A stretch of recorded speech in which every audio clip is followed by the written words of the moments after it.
सुख और दुख का अस्थायी रूप से प्रकट होना और समय आने पर उनका लुप्त हो जाना सर्दी और गर्मी की ऋतुओं के प्रकट होने और लुप्त हो जाने के समान है।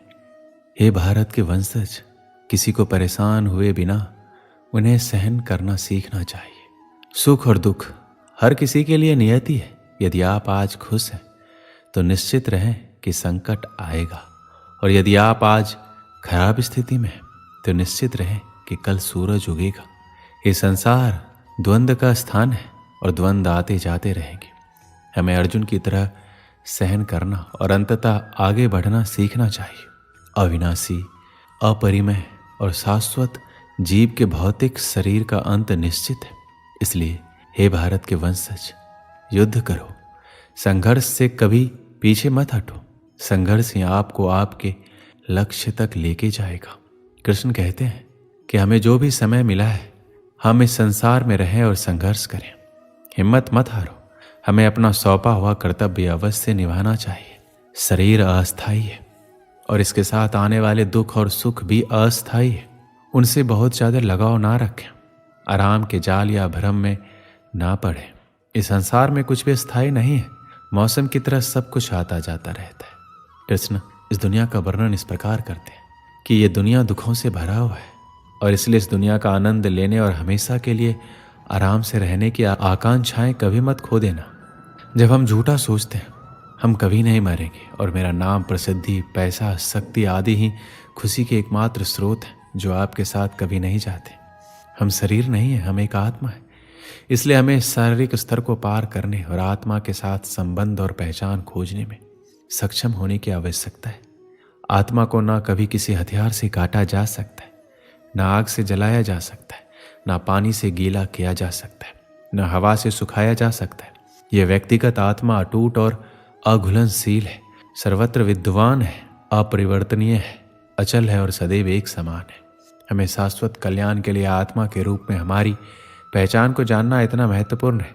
महान कुरु मंत्री विदुर ने धृतराष्ट्र को शास्त्रों के उच्च सिद्धांतों में बताया कि परिवार की खातिर किसी बच्चे को छोड़ा जा सकता है, गांव की खातिर एक परिवार को त्यागा जा सकता है, शहर के लिए गांव को छोड़ा जा सकता है, दुनिया की खातिर एक शहर को अस्वीकार किया जा सकता है और आत्मा के लिए संपूर्ण संसार का त्याग किया जा सकता है। इसलिए कृष्ण कहते हैं कि अन्य महान अध्यात्मवादी और भगवान के भक्त इसकी पुष्टि करते हैं कि हमें आत्मा के बारे में सीखना चाहिए और स्वयं की खोज करनी चाहिए। ये बहुत महत्वपूर्ण है, चूँकि आध्यात्मिक प्राणी के रूप में स्वयं का ज्ञान वह आधार तैयार करता है जिस पर हम आध्यात्मिक रूप से विकास करना जारी रख सकते हैं। आप जानते हैं कि आत्महत्या कोई भी विकल्प नहीं है। ये शरीर तुम्हारा नहीं है, यह आपको एक कारण से दिया गया है और शरीर के साथ आने वाली हर चीज को सहजता से लिया जाना चाहिए, उसके अनुसार व्यवहार किया जाना चाहिए। जब कृष्ण हमसे दुख और सुख सहन करने के लिए कहते हैं तो वो चाहते हैं कि हम भौतिक वास्तविकता से परे और आत्मा में स्थित हो। यदि हम मरे नहीं हैं तो हम केवल मजबूत ही हो रहे हैं। श्री कृष्ण भगवान ने भागवत गीता में 4 ऐसी बातों का वर्णन किया है जो आपके जीवन में उतारना बहुत जरूरी है।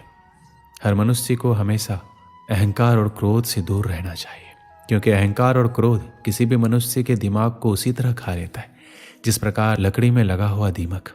अहंकार और क्रोध से वशीभूत व्यक्ति समाज में जहाँ भी जाता है वहाँ उसे दूसरों से परेशानी होती है, क्योंकि वह हर व्यक्ति में अपने प्रतिद्वंदी की भावना को देखता है, जिससे उसकी बुद्धि और विवेक की भावना खत्म होती चली जाती है।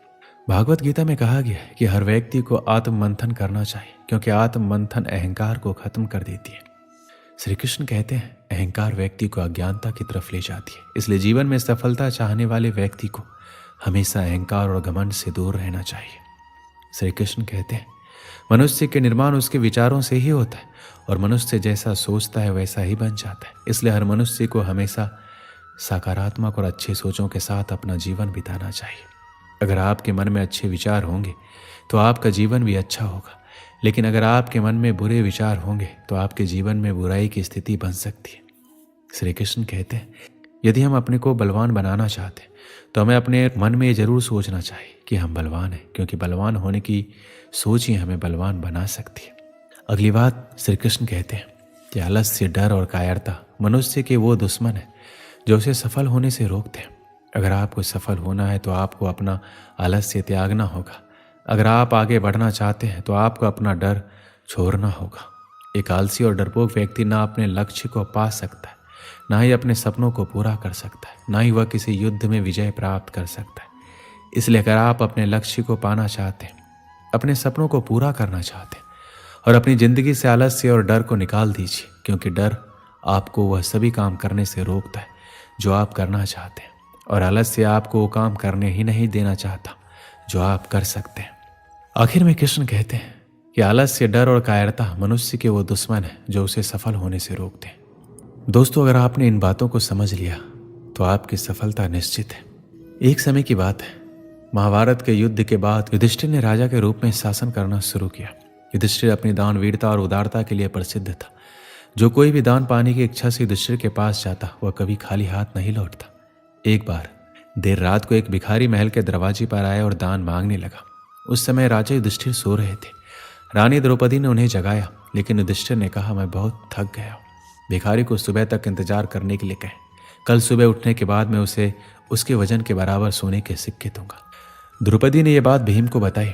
भीम ने जब यह बात सुनी तो वह तेजी से उस बड़ी घंटी के पास गया जो महल की छत पर थी, और वो घंटी सिर्फ तब बजाई जाती थी जब राजा युधिष्ठिर कोई बड़ा युद्ध जीत कर वापस आते थे। भीम बिना रुके उस घंटी को जोर जोर से बजाने लगा। घंटी की आवाज़ सुनकर हर किसी को लगा कि राजा युधिष्ठिर किसी महान युद्ध को जीत कर वापिस आए। ये देखने के लिए सभी पांडव और राज्य के लोग वहां एकत्रित हुए।